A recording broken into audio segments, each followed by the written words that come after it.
మళ్ళీ నేను వస్తా. ఠాగూర్ ఆడిటోరియం కాదు, ఠాగూర్ ఆడిటోరియం కాదు. మా బీసీ గారికి, మా పోలీస్ సిబ్బందికి చెప్తున్నా, ఆ ఎల్ల నేను వచ్చిన రోజు క్యాంపస్ లోపల ఒక్క పోలీసు కూడా పెట్టకండి. ఏ విద్యార్థులు ఏ నిరసన అయినా తెలపనియండి, నిరసన తెలిపే స్వేచ్ఛ కూడా వాళ్ళకి ఇద్దాం. ఆర్ట్స్ కాలేజ్ ముందు మీటింగ్ పెడతా, మీకు కావలసిన 100 కోట్ల నిధులు ఇస్తా.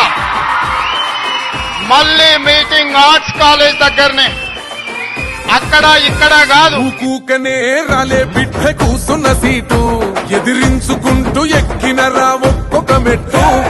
చేస్తర చెయ్యిర్ర చూస్తా మీ కని కట్టు, నల్ల మల్ల పెద్ద పులై వచ్చిన రోజు డీజీపీ గారికి, సిటీ కమిషనర్ గారికి నేను ఆదేశాలు ఇస్తున్నా, ఒక్క పోలీస్ కూడా క్యాంపస్ లోపల ఉండొద్దు. నేను వస్తా.